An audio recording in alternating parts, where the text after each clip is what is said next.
Hey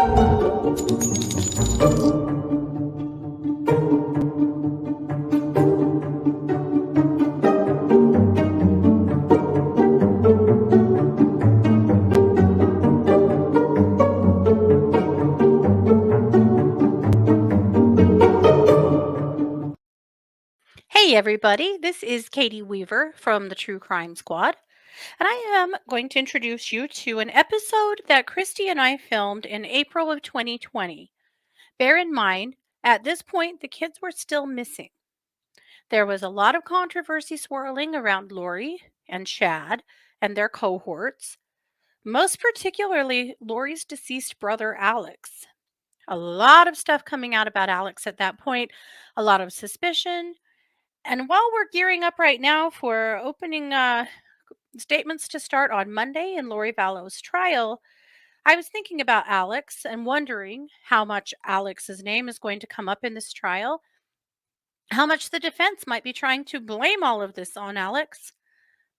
It's going to be interesting to see.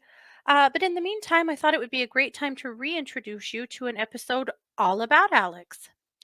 Now, bear in mind, this was April 2020. I'm sure more information about Alex has come to the forefront since then, but this is what we knew then, and a lot of it is still very relevant to right now. So sit back, relax, and prepare to be disgusted.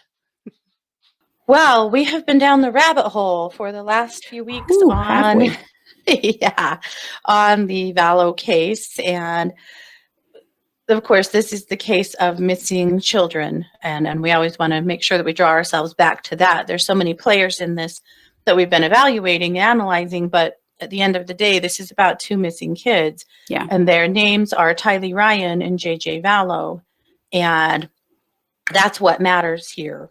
Mm-hmm. But we have been going week by week and kind of going through each of the main players and their timelines and discussing them. So today we're talking about Alex Cox. But before we get too deep into that, I just want to recap a few things. And that is, this case is taking place in my hometown, well, both of our hometown, and the town I live in and the town that Kristi is not far from. Yeah. And this is happening in Rexburg, Idaho. This is where these kids went missing from. This is an itty bitty town of like 30,000 people, notwithstanding the university here. A crime like this, a situation like this here is so unheard of that it's really turned this town on its ear in a lot of ways. Kristi and I, we have chosen to cover this case extensively, partly because it's happening in our backyard, and partly because we do have some interesting insight into it, because we are former Mormons. We were born and raised in the Mormon church, and Mormonism is at the crux of the beliefs of this case. And so unless you've been raised in this religion, there are some things that you probably don't quite get or grasp. And so that's one of the reasons that we felt like maybe we were uniquely qualified to offer a little analysis to this case. Yeah. It's a really important part of it, because I think when you get right down to it, like we talked about last week, Chad's beliefs and the way that Lori has adopted them have everything to do with what's happened. It's related to the deaths in this situation. It's related to the missing children. It comes down to what they believe is coming and who they believe they are. Mm-hmm. Yeah. Lori, of course, being the mother of these children, and Chad being their stepfather and their most recent stepfather.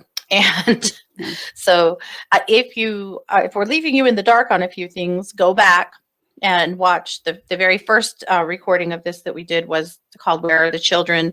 And then we did Vallow Files Part 2, talking about Lori. Then last week we talked all about Chad and Lori and Lori's beliefs. And that's a really important one. Well, and we did one on Joseph Ryan. Oh, we did cover Joseph Ryan as well. Lori's father.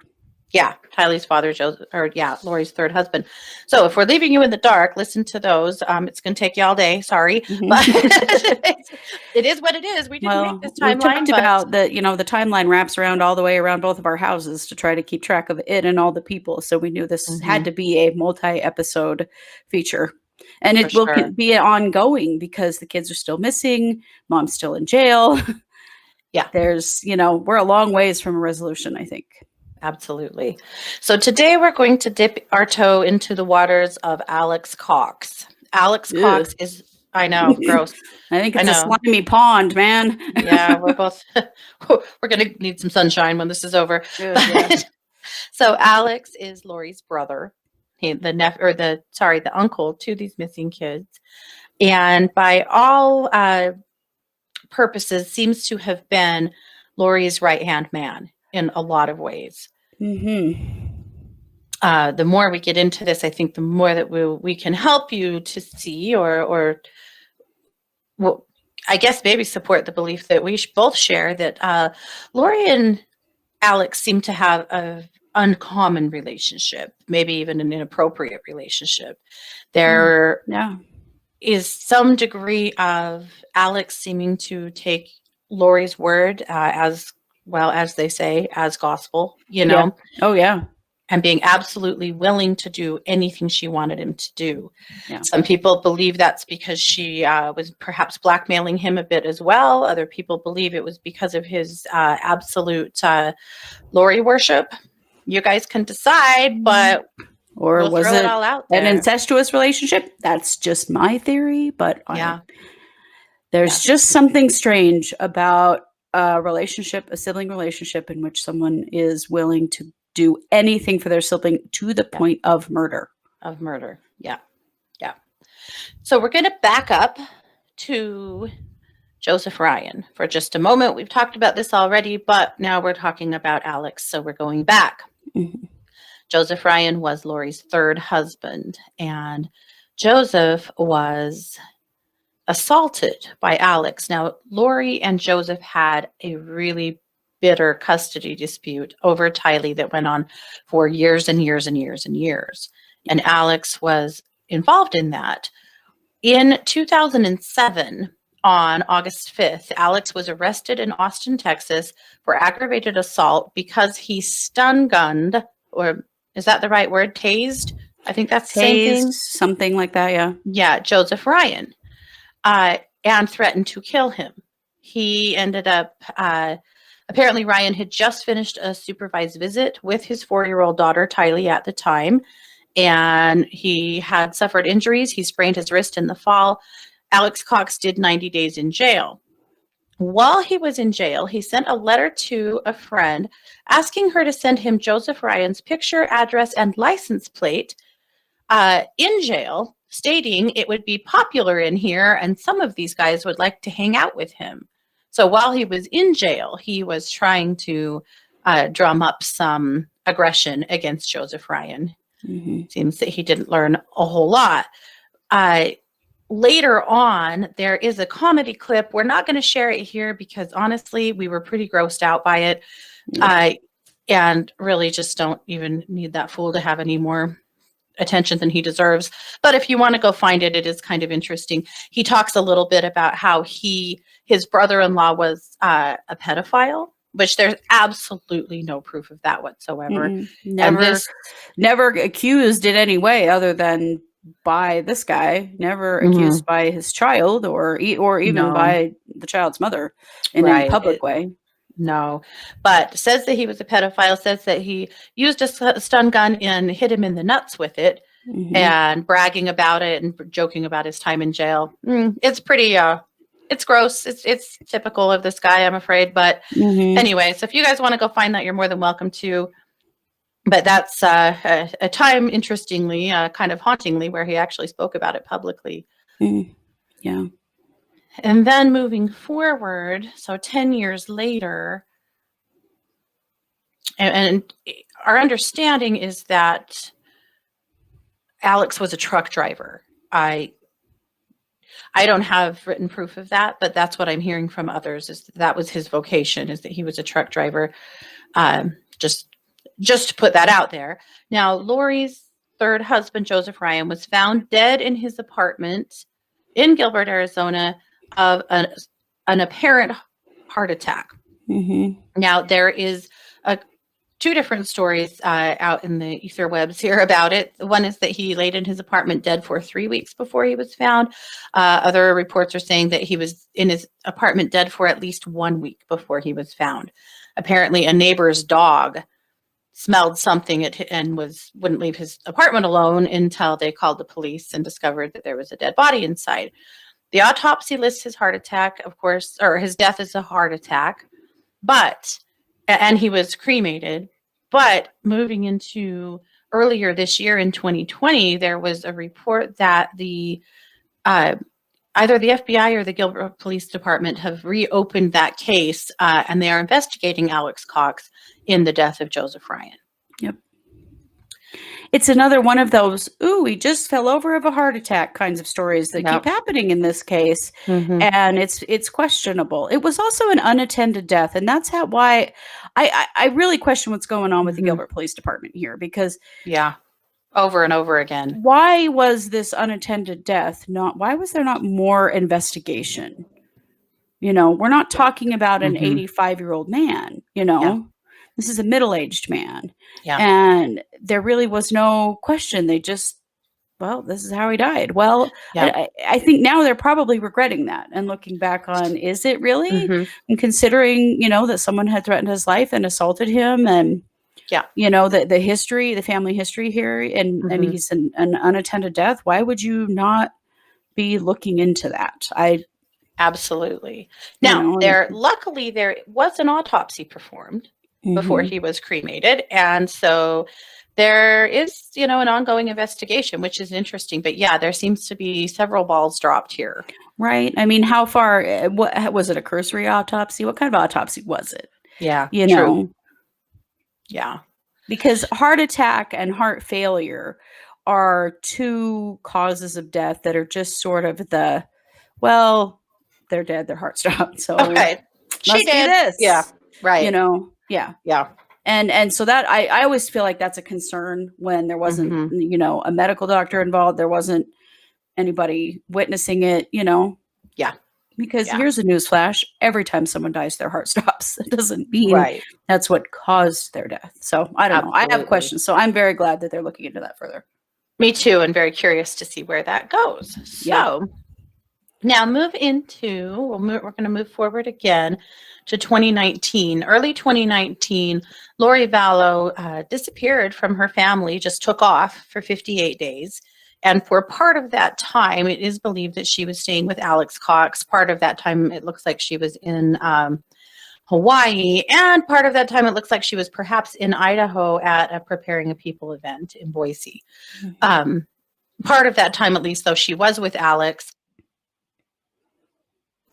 In mid-February 2019, there was a report that neighbors reported that Lori and Alex had a knockdown, drag-out fight in the middle of the street in front of Alex's house.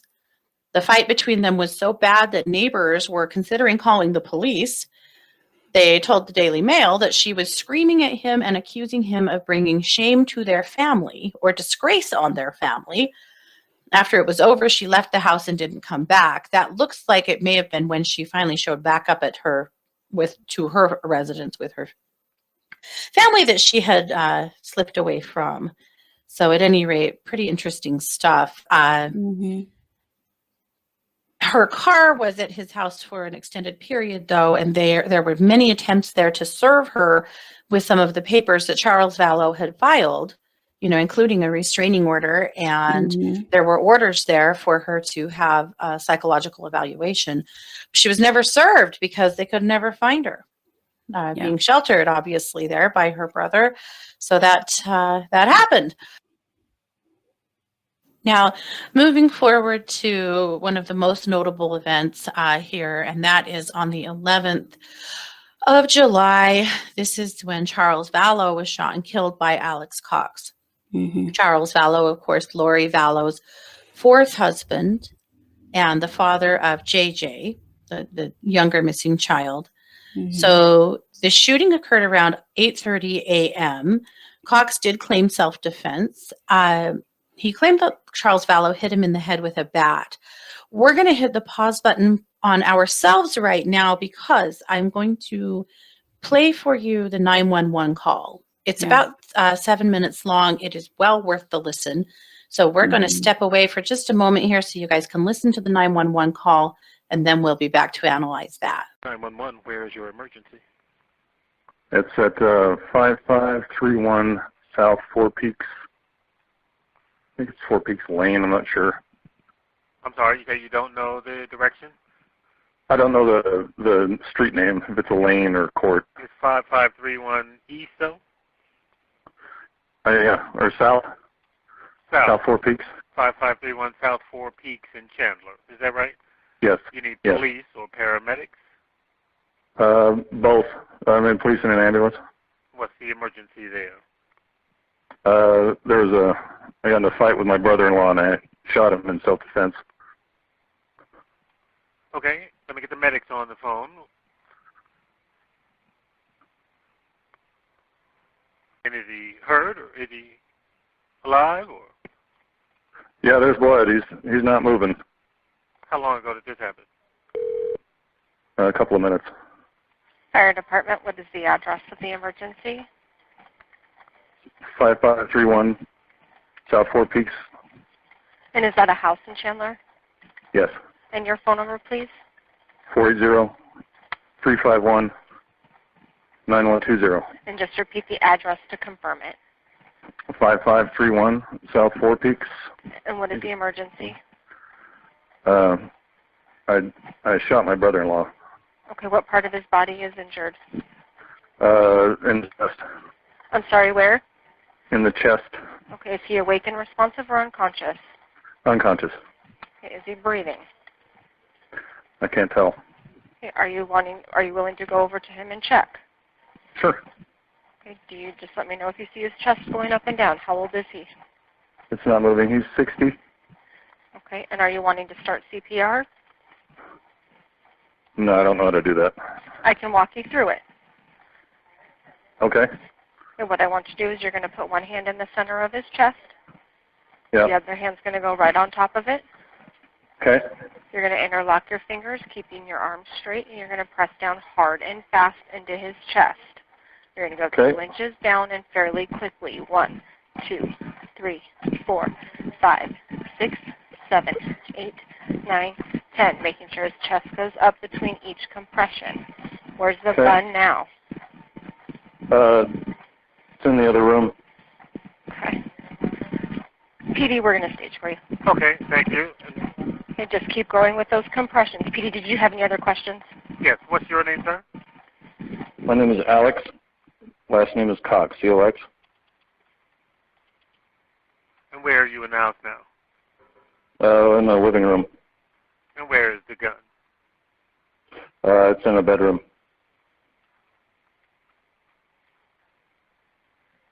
Who else is there in the house with you? Just me.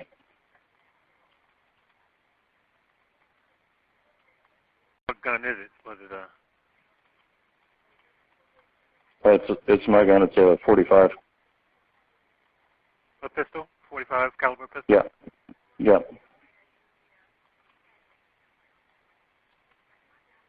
What's his name, your brother-in-law? Charles Vallow. His last name, I'm sorry?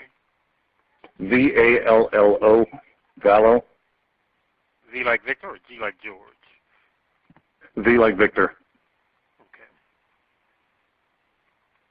Well, police and medics are on the way to help you. Thank you. Are you still doing, chest compressions with him? Yes. Okay, just keep pushing down hard and fast in the center of his chest.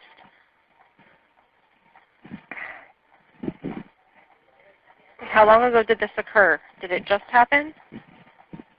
Yeah, maybe 5 minutes before I called. Okay.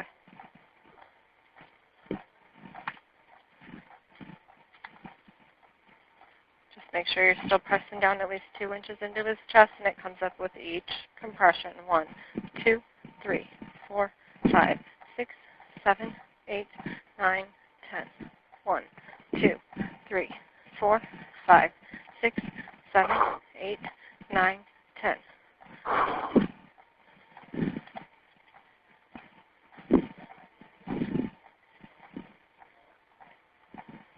Okay, were you guys arguing when this happened? Yeah. Okay.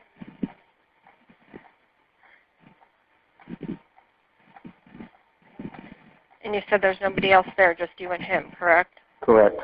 Okay.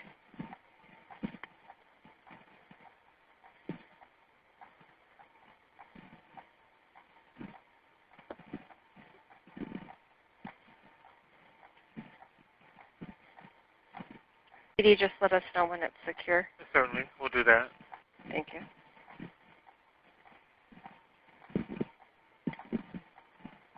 And was he armed also, or just you, or what happened there? Yeah, he came at me with a bat.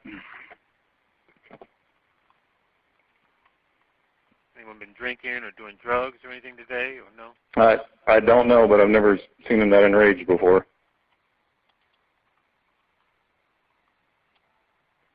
Does he live there with you, or where does he live? No, he lives in Houston.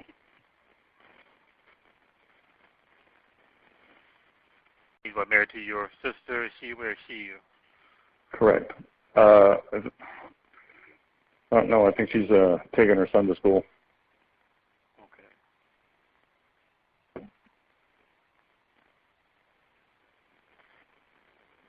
Questions? You still doing that? Is he anything? Any response from him? No? He's not responding at all.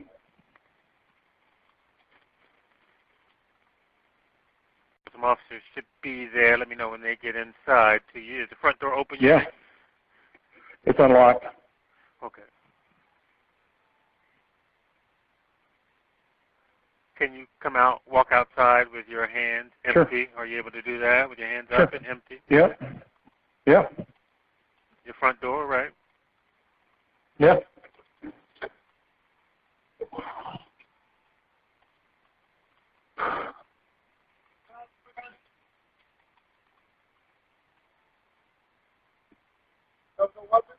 No weapons on me. Yep. Yep. Yep. No one else is in the house. Have a seat right there. Yep. Get FB in here. Yeah. Have a seat. Yeah. Got some ID on you, sir?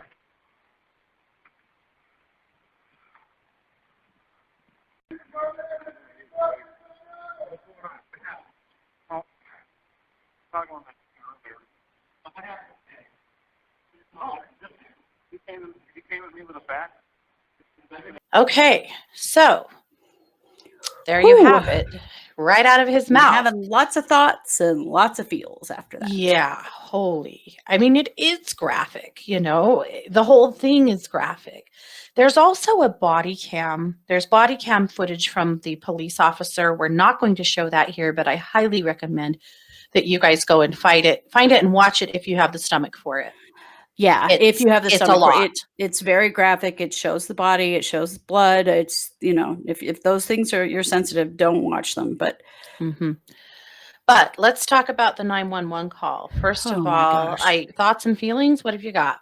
Well, first of all, if I had just shot someone in self-defense because I thought they were going to kill me, I think I might have a little more emotion than this dude did. He was so calm and nonchalant about the whole thing. That was so weird. And you could tell it was weird in the 911 operator and the fire department operator that he spoke to. You could sort of hear in their voices. They were like, well, when did this happen? Well, what happened? Why did you shoot him? And you could tell they were like, Jesus, this guy is not upset at all. Don't you think if you just shot and killed someone in your family, that you might be a little upset? Yeah. Freaked out? Something? Yeah, something. Yeah. Well, and the point that she said, when did this happen? And he was like, oh, I don't know, like 5 minutes before I called. Yeah.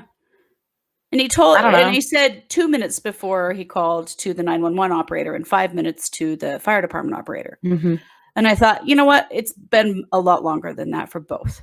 Yeah. Yeah. But CPR. He didn't do CPR. Have you ever, okay, I've never done CPR on a person, but I have had to take CPR training many times. And you're down there on the floor on your knees and you're pumping and you're pumping and you're pumping. And you know what you do? You start getting out of breath. Yeah. There is no way that guy did a couple of times he went, yeah, and then he waited like 10 seconds and then he did it again. He was faking it the whole time. If you've ever even done a class, you know that idiot didn't do CPR. But I'll tell you why I didn't do CPR. I fully believe, and this is just me, my psychic self, he waited until he was damn sure he was dead before he called 911. Absolutely. He knew. I don't know. I can't tell if he's breathing. Oh, bullshit. Right. He waited until he was sure he wasn't. Yeah. But also in the body cam footage, Charles was on his face. Yeah. So You can't do CPR on somebody when they're laying on their face. No. And so he would have had to have turned him over to perform CPR, which he clearly Why did didn't not do. that give the police a red flag? Why? When they go and they see that he has not attempted, any life-saving anything, and said that he did, Yeah. why didn't that give them a clue that maybe this wasn't just a cut and dried self-defense situation? Yeah. Like that would have instantly set that off in my head. Like, wait a minute, he couldn't have done CPR. Yeah. Like if you were really just trying to defend yourself and not intentionally murdering someone, Yeah. you would think that you would try to save their life. Yeah. One would think. One would think. Yeah. A couple of but- other things I thought were weird that he was just kind of trying to be obstinate is that he couldn't remember the exact address. Is it lane or road or whatever? Bullshit. He knew. Right. He absolutely knew. And then he spelled Charles' last name wrong. He said Vallo. Yeah. He's standing in this man's house, number one. Number two, that's his sister's last name because she's married to him. And he doesn't know how to spell his name. Yeah. What was that? That was just, please. More redirects. Yeah. Yeah, just more redirects. like, I don't know if he said stuff like that to try to sound like he was stressed, because he did not sound stressed at all. No, he Nothing didn't. in that indicated to me that he was sorry he had done what he'd done, or he was upset, or he was scared. Don't you think you might be scared you were about to go to prison for murdering someone? Right. Well, at the very beginning, I shot my brother-in-law. It was self-defense. The way he said that, it was self-defense. What the? Yeah. Yeah. Don't worry about it, guys. It was self-defense. No Oh, big yeah, deal. It there's was a dead guy self-defense. here, but Yeah. Oh, is he Yeah. still breathing? I don't know. I haven't really looked. What? Mhm. Yeah. But yeah, that was cut and dried self-defense. Police? Sure. Yep. No, There you it go. wasn't. Oh my God. silver platter. Yeah. Just so strange. The emotional reaction, the Or lack of emotional yeah. reaction, just no way. Really, really strange. And I thought that listening, and I listened through the 911 call a few times, I was chilled to the bone by it, honestly. This person had such a lack of conscience. Yeah. You know, Nothing. obvious. This seemed to be, to me at least, such a planned situation. One thing that always has stuck out to me is that he says that Charles hit him in the head with a bat. Oh, That yes. injury was never treated. It was never addressed. Charles played high school, college, and semi-pro baseball in his younger years. Yeah. Have you guys ever been hit with a bat? Yeah. I have, on accident, in coaching kids before, Mhm. and it hurts like hell, and I'm talking about kids. Yeah. Charles was a big man Yeah. and had, semi-pro baseball skills. If he had truly and purposefully hit Alex in the head with a bat, he would have been the one making the 911 call. Right. That Absolutely. made no sense to me at all. No. None at all. Mm-mm. And the fact that there was really no follow-up on Alex's injury, just So weird. again It was made just me like go, they so "We're easily still accepted this calling story. this?" Right. And that no one, including Charles Vallow's ex-wives, his adult children, his adult stepchild, none of them could corroborate that there'd ever been violence in Right. Charles, that there'd Right. ever been violence. Was there an altercation? There was an argument, I think. Was it absolutely provoked by Alex and Lori? I believe it was. Mhm. Planned down to the Mhm. Alex having a gun on him. Yes. Yeah. And interestingly, you can also, in the body cam footage, and then there's other footage of Lori and Tylee's interviews with the police. As of a certain date, there actually hadn't been a released. This was as of February. Alex's statements had not been released. I still don't think they have been. I have not seen them. No, But- they're back to investigating this now. Yeah, they're back to They investigating. screwed up. But Lori and Tylee's stories are very strange. Tylee's is so rehearsed and odd, Oh, it is. but it doesn't match her mother's. I would be so Well, curious Lori to see just what Alex smiles is saying. and flips her blonde hair the whole time. Oh, It's just yeah. sickening. Yep. And then, of course, later that afternoon, they actually throw a big pool party at that house. Yeah. And neighbors report that there were a lot of people there. Yeah. So bizarre. So, Well, the other bizarre part bizarre. of this is that when they ask Alex, is there anyone else in the house? No, my sister, I think she took her son to school or something. Or something. Yeah. Or something. I don't know. What? Yeah. I'm not sure where she is. I'm not sure where Mhm. she is. I think she took her son to school. Yeah. You just murdered her husband, dude. And she just Yeah. got in the car and took her kid to school. I mean, it's just, I mean, I'm sorry, but I think Barney Fife should have been able to see through this if you are old enough to know who the hell I'm talking about. let alone, I don't know. I've got questions about the Chandler police. Yeah. But I also Spoiler have alert, questions he's about not a some of big the other purple police in dinosaur. this situation. Yeah, no. Yeah. No, he is not. But it just, Yes. it blows me away. Like, this story is, it's so bizarre. Mm-hmm. Like, was Now, this the just Chandler the easiest thing police- to accept at the time? That then it was easy? Did I they don't just know. have bigger fish to fry than a domestic dispute and they just let it go? Unfortunately, it just seems like clear back to, the divorce and custody case with Joseph Ryan. Up to this point, it seems like so many balls have been dropped, and had they not been, maybe we wouldn't have 2 missing kids on our hands at this point. Right. And I know that a lot of the police are, these things are being investigated now and they're looking into it now, but I agree. Yeah. Why did all of this fly under the radar for so long? Yeah. Multiple states, I'm sure, is a part of it. Multiple jurisdictions. That's for sure. And this cute little white blonde lady that just seems to find a way to sweet talk herself out of everything. Makes me wanna It's a throw part up. of it. Yeah. Her manipulation skills are off the charts. Well, yes, but also the ability for people in authority to fall for it also makes me Yeah. want to vomit. That is so aggravating to me that she, has basically used her privilege Yeah. to get away with all this shit till now. Absolutely. Absolutely. And so here we are, finally she is in jail. There are charges. There are lots more charges that seem to be coming. But we'll get back to Alex for now, and we'll continue on this track, I'm sure, lots of times. Yeah. All right. So there were never any charges filed. We go through Charles's, whatever, charge. There, all of the things that happened with Charles that we already had reported that, so we won't keep going here, but on that. But we'll keep going on. Yeah, later in that day on the 11th, that is when the neighbors report they host a pool party and lots of people and loud music. Very interesting. So move They forward. must have had to really hurry to clean up the blood before they could host that party. Yeah. Now move forward to the 28th of August in Rexburg, Idaho. The townhome that Alex Cox was purchasing was taken off the market.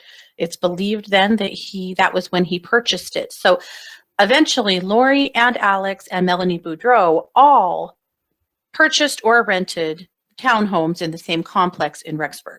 They were all neighbors for a short time. Just a mile or two from you. Yes. Yep. Not very far from me at all. And so that was on the 28th of August that his apartment came off of the market, interestingly, or townhome. They were actually townhomes. But, and just a note, on the 2nd of December is when that apartment was listed for rent, or that townhome. I'm seeing it listed as apartment. They're actually townhomes. I guess it doesn't matter. Yeah. But anyway, it was listed for rent on the 2nd of December. Looks like the rent was reduced on the 3rd of January, shortly after the case went public, and it was sold on the 10th of February. So it did sit empty for a while. So why did Alex move to Rexburg? Well, I mean, to be closer to Lori is the only, great explanation, except for that I do feel like they were trying to get out of Arizona. They got away with something. And I do feel like they were trying to get out of Arizona, and Lori was coming here because she was following Chad. So, of course, her other little followers came too. Yes. This also goes along, though, with the beliefs that they were gathering. She was a god or goddess that was in charge of gathering the 144,000 together to be prepared for Christ's second coming in July 2020. Those are a part of Lori's belief system. Apparently, they needed to be here in Idaho to do so. So that's just those are just some dates that are of interest. And so at some point there, after the end of August, Alex did move here to Rexburg and live in a townhome here. On the 8th of September, 2019, that is the last day that Tylee Ryan is seen alive. There are pictures of her and her mother and Alex and JJ in Yellowstone Park. And of course, that's the last time anyone ever saw Tylee. Now, obviously, we know that it was that JJ came home and was seen a few more times before he officially disappeared. But that was the last time that Tylee Ryan was seen, and she was with Alex on that day. Yeah. Now, we'll jump forward by almost a month. Brandon Boudreau. Brandon Boudreau is the nephew by marriage of Alex Cox. He was married to Melanie Boudreau, who is Alex's niece. Now, there's a piece of this story that's kind of missing. I wish I had better information. Maybe we'll come up with it later. I have hunted and hunted. I've read things before, but I don't have it all together. Hopefully we will. But there is a sister to Alex and Lori. There's a brother, too, named Adam, who's really tried hard to stay the hell out of this for obvious reasons. But Alex and Lori had a sister. That sister died quite a few years ago, supposedly, or according to reports, by complications of type 1 diabetes. That is Melanie Boudreau's mother. There have been some scuttlebutt that when she died, that Alex ended up in trouble because he was using her credit cards at the point of and after her death was using her credit cards. So, again, I don't have proof of that at this time. I will continue to try to gather that. But that's one of the things that has been said that, maybe another peek into the character of Alex.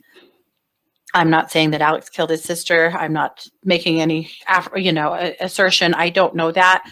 I do know, though, that there's yet another death around them and maybe mismanagement and mishandling of it. But so that's how Melanie Boudreau ties into the story. She was the niece of Lori and Alex and appears to be, especially if you read the transcripts of her new husband, Ian Pulowski, was a very devout follower of Lori and Alex. Not even Alex, of Lori and her belief system, and Chad.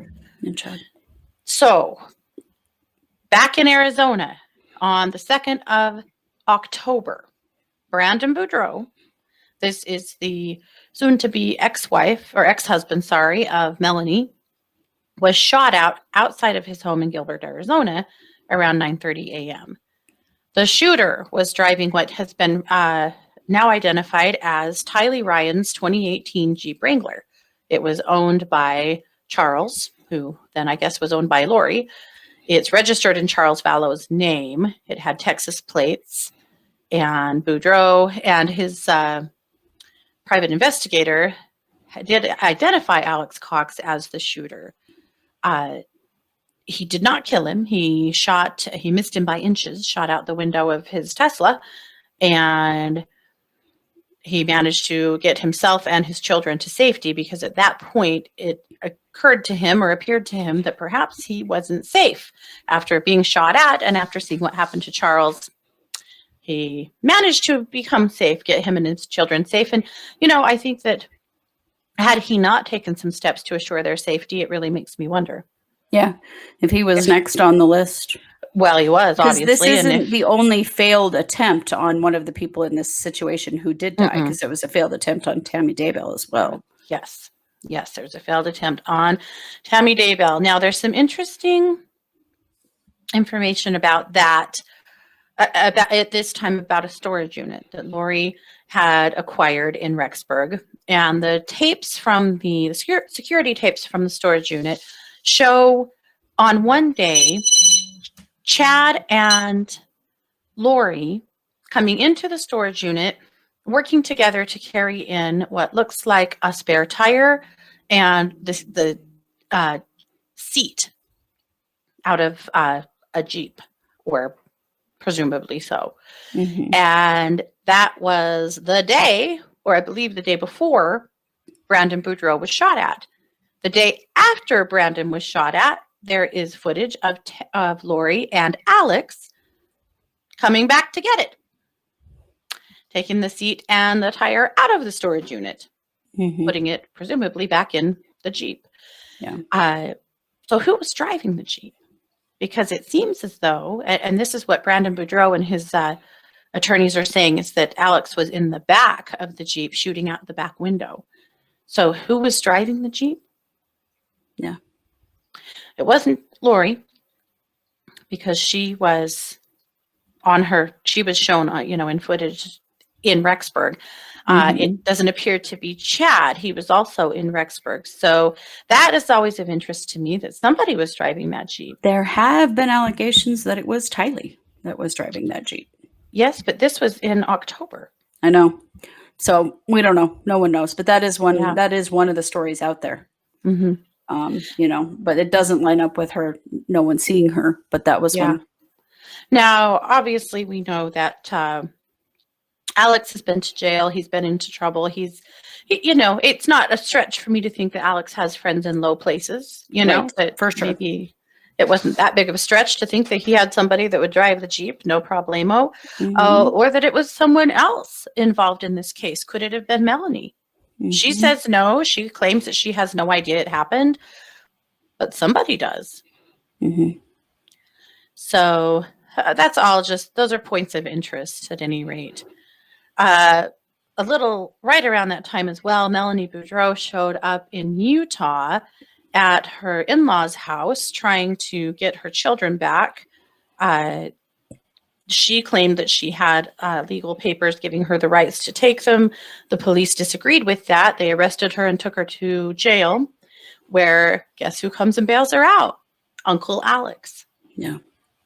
So, boy was getting around. I have lots of questions right now about that, because where was the money coming from? I mean, between the three of them, they either or purchased 3 townhomes or rented them.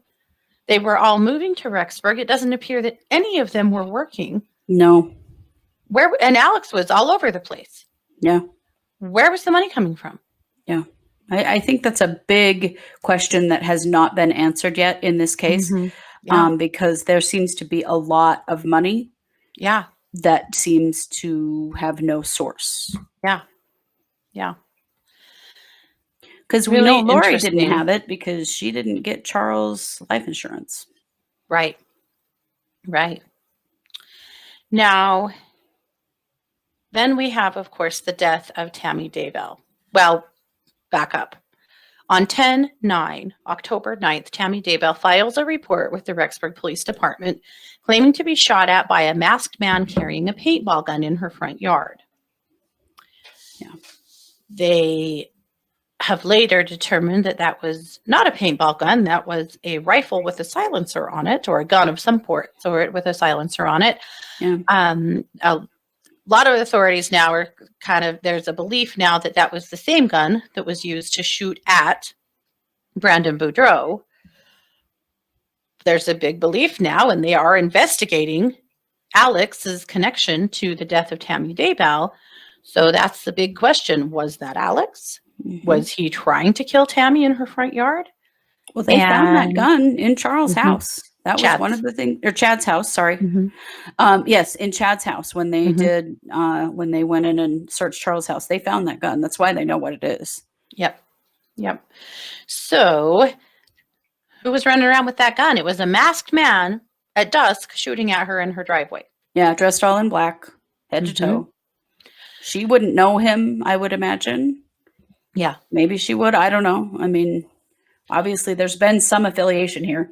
I'm guessing between probably those two families, not, but so my psychic sense on that is that, that was yet another failed attempt. I do believe that absolutely was Alex, and that was the plan right there, to shoot her where she stood in her driveway. Gun jammed. Gun jammed. I'm going to say right now that I believe that it's my personal belief, spidey senses here, that Alex was a bit low IQ. I don't think he was very smart. I feel like he made a lot of mistakes. I feel like he was just, following the marching orders of his sister, didn't think for himself much at all. Very impulsive also, just Mhm. very impulsive. Yeah, and easy to manipulate. Mm-hmm. Doesn't seem like Lori had a hard time getting him to do what she wanted him to do. No, not at all. He seemed to be willing to do whatever she wanted. I do also, and again, this is entirely my own sense, and so don't ask for proof. I don't have it. I suspect that Alex had some of his own vices. I suspect that he had sex addiction. I suspect that he had some issues with not with alcohol, not with drugs, sorry, but maybe with alcohol. These were Mormons, but I don't think that he was nearly as devout in the sense of, marching by the beat of the Mormon drum so much as his sister did. It didn't seem strike to me be that way. in other areas of his life. Mm-hmm. And in watching his stand-up comedy, it didn't seem to be. Mm-hmm. But he reeks to me of someone who has some issues with sex addiction and, maybe more. Yeah. I'm gonna validate that. Very familiar with the energy of a problem like that, and it definitely does. It does feel that way to me as well. Mm-hmm. When I was looking into the fight between the two of them, and what could she have been so mad about, and what was Alex doing that she said was bringing shame to their family? Yeah. And I really felt like this had to do with his behavior around sex and sex addiction. Yeah. Something that she wasn't in control of, that Lori wasn't in control of. Mm-hmm. I agree. And that's what it really came down to, is that she was very angry with him for doing something that she had told him not to do. Yep. Now, on the 5th of November, 2019, the police show up to do a welfare check on the kids. And they run into Alex and Chad out front while they're trying to find Lori's townhome, right? Yeah. And two things happened. Chad acted as if he didn't know Lori very well and didn't know her phone number, which was pretty odd considering they were married. Yes. But, that was his first misdirect of the police. Alex told the police that JJ was with his grandmother, Kay Woodcock, in Louisiana, which was a strange thing to say considering that it was Grandma Kay in Louisiana who had called for the welfare check. Exactly. But they both lied to the police to their faces and tried to misdirect at that point. Always covering for Lori, always. Oh, yeah. Now, on the 27th of November, Alex moves back to Arizona. That's when he vacated that townhome. On the 29th of Arizona, Alex gets married. He marries a woman named Zulina Pastinas in Las Vegas. Same weekend that Melanie Boudreau marries Ian Pulowski. The four of them go.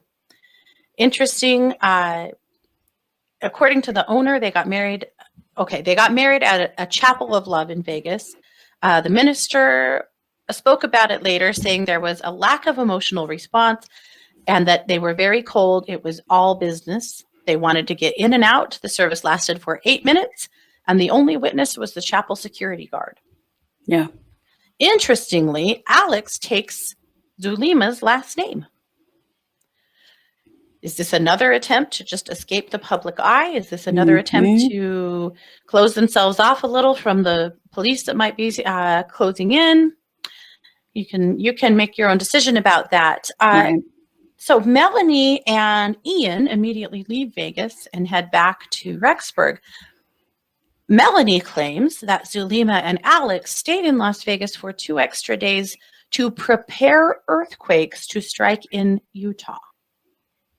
Yeah. They had a belief there that they needed to shake up the Mormon church and get their attention. And to do so, they were going to create earthquakes that would strike Utah to shake up Salt Lake.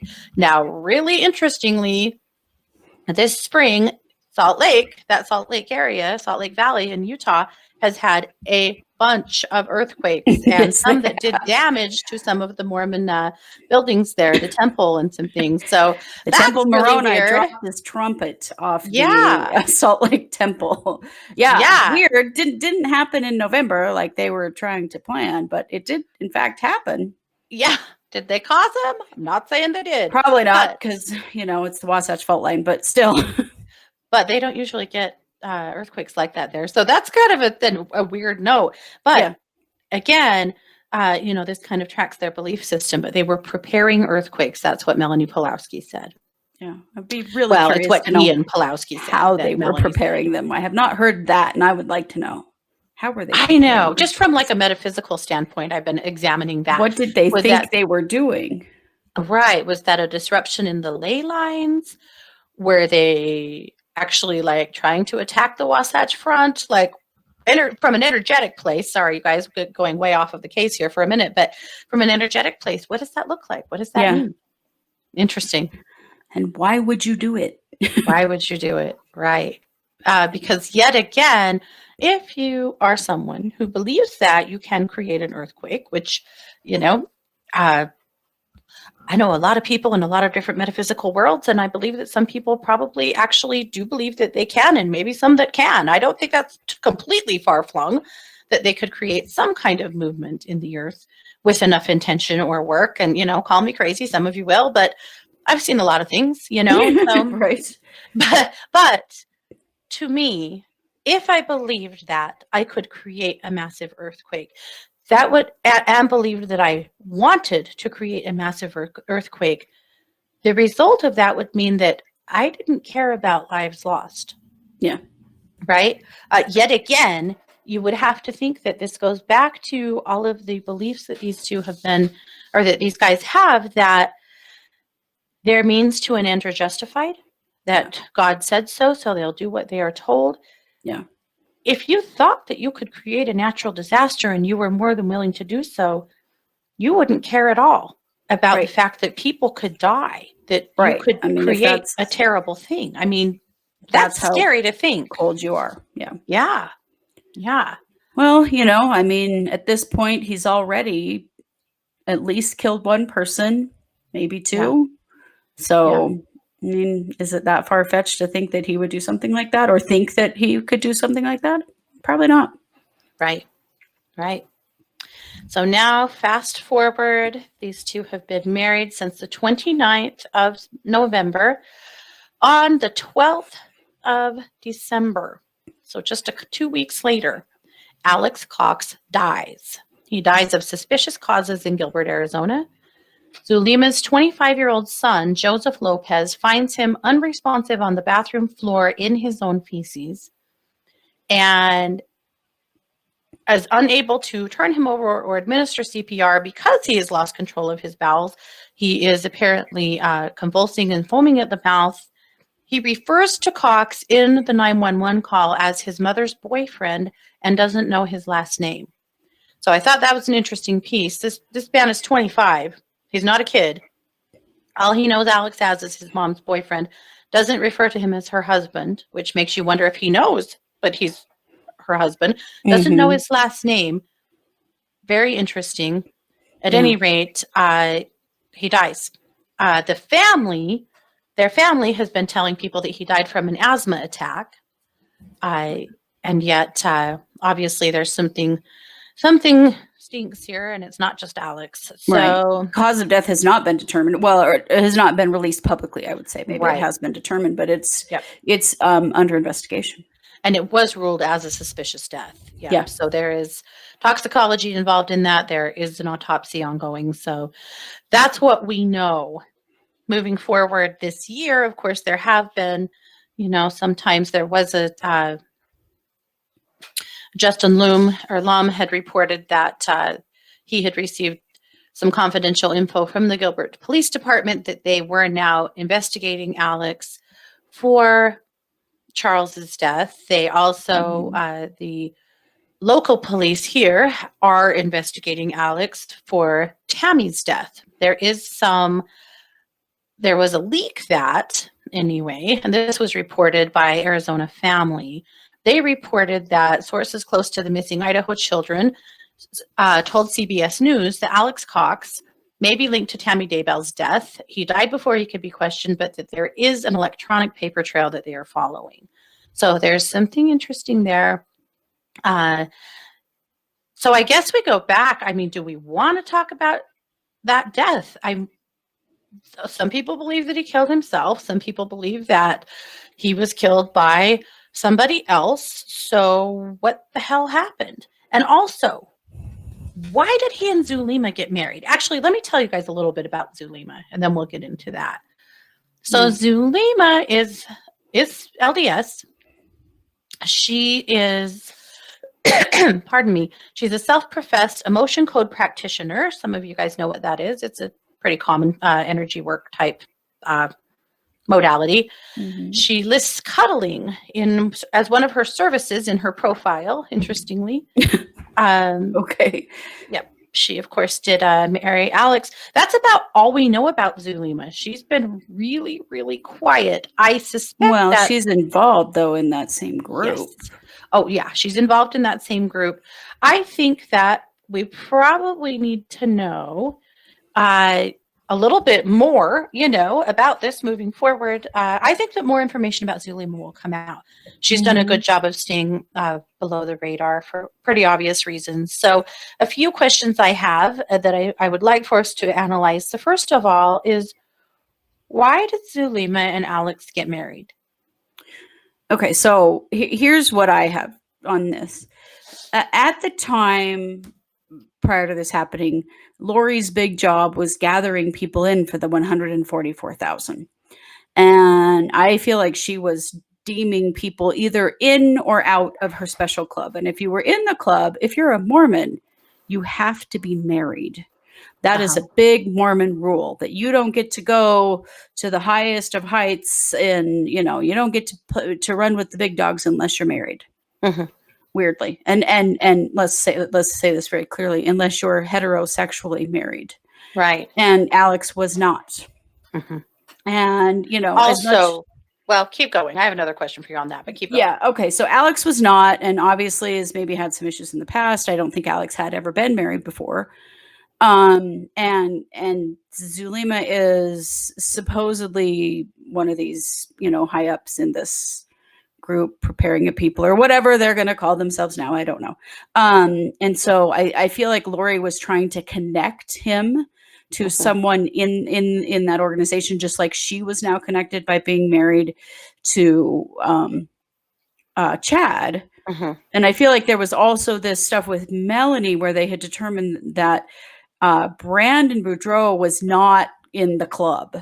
And so they needed to hurry and get her married to someone who could be in the club. And they got her married really quick to poor Ian Pulowski, who had no idea what he was getting into. Oh, yeah. But I do, I think that it has something to do with, qualifying for the 144,000 bonus club. Yeah. Okay. So a few questions or things to know on that. Yeah, they had, there was a talk that, Melanie had said that Brandon was also one of those zombies, that had been taken over by a demon or something. Yeah. Wasn't good enough for the club at that point. Yeah. There's also been some speculation that Alex was actually gay. Yeah. And that makes me wonder a little about like the fight in the street. And makes me wonder about, the fact that it does appear that he's never been married before, that this marriage of sorts seemed to be a very business-like deal. It really makes me wonder if Alex was gay, but that was totally not okay in their organization. That's been my impression. Totally not okay. Yeah. That Lori's trying to make him fit in, as she has always done, I think, trying to make him fit. And that this was another step of that. And I agree that the name change also was to protect him. If he no longer went by Cox and he was living in a different state, it may be harder to find him if they ever decide to, actually look into Charles's death. Yeah. Yeah. And maybe Joseph's too, Yeah. Yeah. Okay. Well, they have reopened Joseph's death and they are investigating Alex Cox. But again, being dead and all, it's quite inconvenient, but what do you do? At least it would be nice to have some of this zipped up. At least in to know some way. the truth of it, at least to know what actually happened, and Yeah. you know, at least get the players who are still living some consequences for all this craziness. Absolutely. Because he didn't do Absolutely. those things of his own volition. You know, he didn't. No. He did No. those things because Lori wanted him to do those things, Mhm. like he's done so many other things. So I have seen this happen before with other, not in this case, but in other instances, where the ringleader of sorts basically controls people through their whims by telling them that God said so. Yeah. You know, I That- had a dream, I had a Hugely vision. going on here. hmm And I think that I can just imagine the conversation with her going to Zulema and to Alex going, well, God said you two are getting married, you know? Yeah. I It suspect reminds there me was of, really no relationship between them before that. No, no. I just watched Waco on Netflix, and if you haven't watched Waco on Netflix, do. But it's exactly the same stuff that would happen with David Koresh. You know, God said, so now you have to do this or that, and he would marry and then unmarry and marry off someone to someone else, kinds of things all the time because God said. God said, yeah. Just knocked my microphone down. So yeah, I it's the same kind of thing, I think, and Alex was just willing to do whatever she said. Mm-hmm. Yep. So then the biggie, Alex. How did Alex die? Did Alex kill himself? Did Zulema kill Alex? There's some speculation that Lori killed Alex, and yet there's really no proof that she was in Arizona at the time at all. Oh, I did do. The stepson kill Alex? How did Alex die? Do feel that Alex was poisoned. I feel they're going to find that he was poisoned in some way. I do feel that this is going to come back once we know the truth about the children to be related to what has happened to the children. At some point, your hitman can become a liability. Yeah. And I'm afraid that that's what occurred here. That there was some, you know, kind of hit a wall of maybe I'm not going to do this anymore. Maybe I don't want to be a part of this anymore. Maybe there was some extreme guilt. I don't know. You know, none of that's been expressed publicly. That's just my sense, is that something with him shifted, and she realized, Lori, that he was becoming a liability in her situation. Did she kill him directly? I'm not sure. Did she know? I do feel she did. This is just no evidence. This is allegedly. This is my psychic sense of it, that she certainly knew, that she certainly was involved in some way, and that this has to do with something that went down with him after what we will eventually find out happened with the children. Yep. Yep. I agree. And I wonder if she had believed that getting him married, marrying him to Zulema so that she could keep an eye on him, would be useful. I'm going to take it one step further and say that I think that there's a player here that we don't know. I think there is a person that's in Arizona that's attached to this group that we have not seen surface in the news yet. I think they will at some point. I think they were the person that were driving the Jeep. And I think they are the person that delivered the dose to Alex, however they did it. I do believe there is a player here that we don't know about. There's probably a lot of players here we don't know about, but I think there's a key player that we don't know about that has played some pretty significant roles here. That has managed to stay out of the limelight. Yep. Yeah, that I agree with you on that. I suspect will come out, but the connection to Alex's death, I think, is that the reason we don't know who did it is because we don't know them. Yeah. You know, that someone did it. They're not on this gigantic timeline yet. No, not yet, but they will be. They will be. I don't think it was Zulema. I will say that. I don't think it was. I don't either, although I do very much agree with your statement that the part of marrying him to her was to keep an eye on him. Yeah. Oh, yeah, for sure. For sure. So that is Alex. Anything else you want to add to that before we move on to current events? Not really. Just that, you know, posthumously, he's going to get saddled with a lot. And one concern that I have is that he's kind of he's a convenient scapegoat at this point, that he's going to get saddled with a lot of things eventually because he's dead. And what I really hope is that the reality that he didn't do any of these things without direction, I Mhm. believe, will come out, and Yeah. that's really important that it does, so that the folks that are still living get their consequences for what they have done, and it not Agreed. just all land in his lap. Yep. Agreed. Absolutely.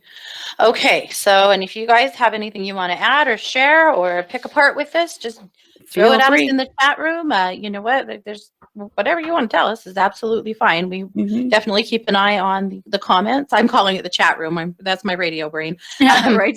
In the comments section, tell us what you Mhm. think. We On want to YouTube, hear yeah. it. I mean, there's just a lot of information overload here, and I think that every thought, feeling is valid, and sometimes you guys have some info that we don't, that I'm always interested to see, so don't Yeah. hesitate to share with us.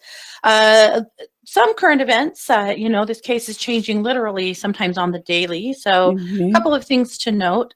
This week, Lori's bail hearing was moved again, so she's supposed to be going to court for the pretrial is supposed to Mhm. be happening on May 5th and 6th.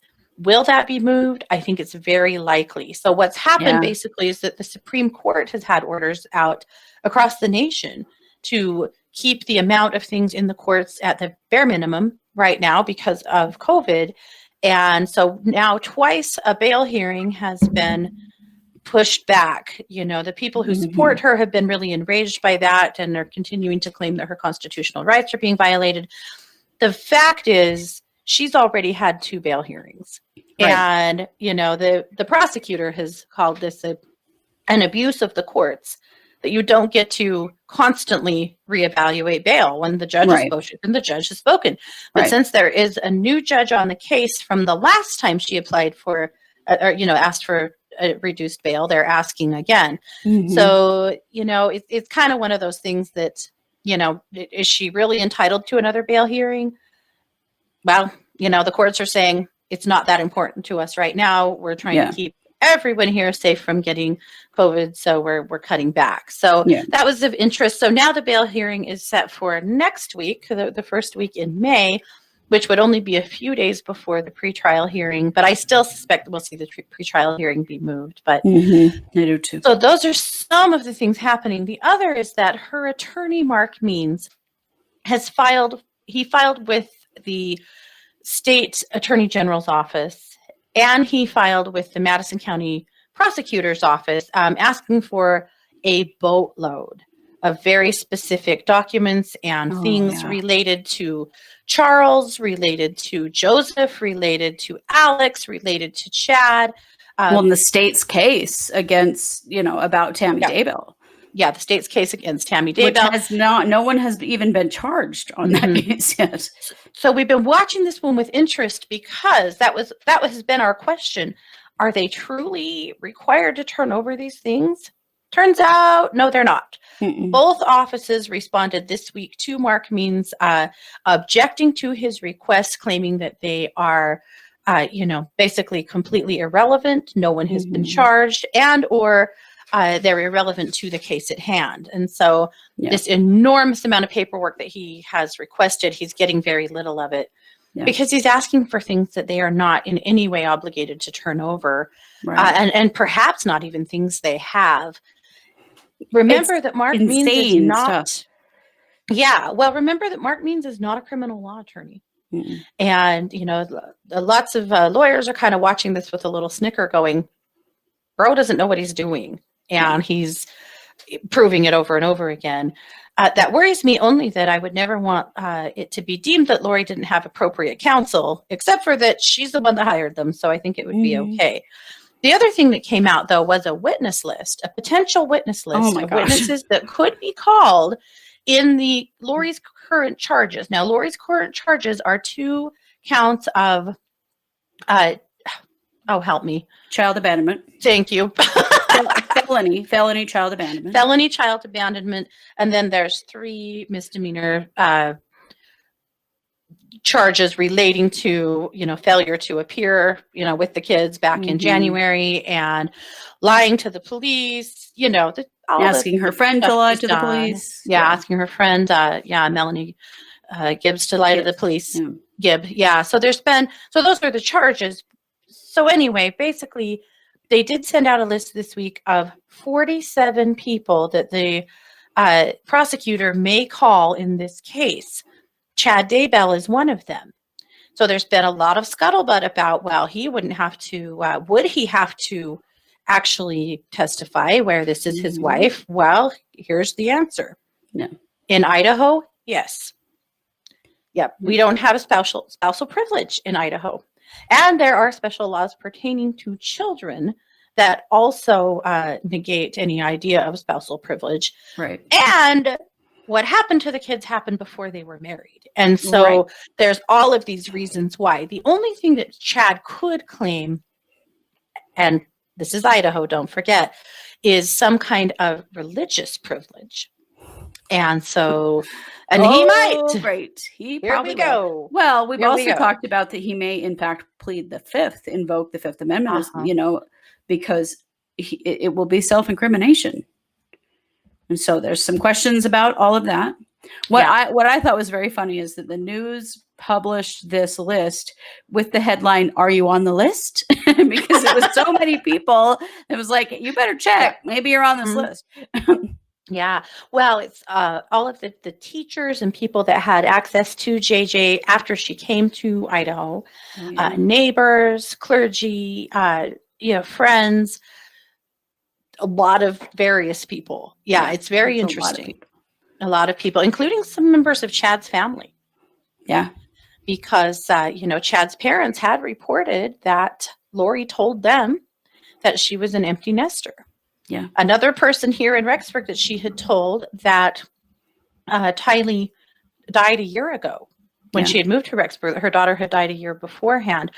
And lots of other people, that their lies piled up and they're coming out in so many interesting ways. But anyhow, so the witness list was pretty fascinating. Yeah. It really was. But I think it's also, it's indicative of the fact that our legal system here has taken this seriously. I'm happy to see it. I feel like this is the first time her shenanigans have been taken seriously. Absolutely. Yep. And taking it very seriously, and other jurisdictions now are taking, note and following, note, as well. But I think somebody is finally going, wait, what is going on with this person? Yeah.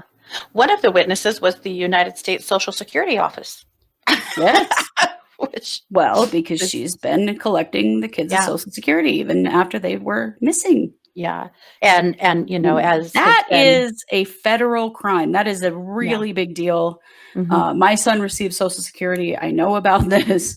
You don't receive Social Security of people, Right. That money, wherever those children are, if they are with someone, that money should be going to them because that money is for their care. Yes. And what's been reported is that there is absolutely no evidence that money has been going anywhere except for into Lori's bank account, that she's not transferred it to someone else. No one else is accessing it from a different place with a card or anything. It's not been happening. Well, and if in fact they find that the children are deceased, I mean, collecting, that's a federal crime to collect Social Security from someone after they passed away. It's a big deal. Yeah. And see, one more big old felony to land on her. Well, 2 felonies because it's 2 kids. It's 2 kids and 2 different cases.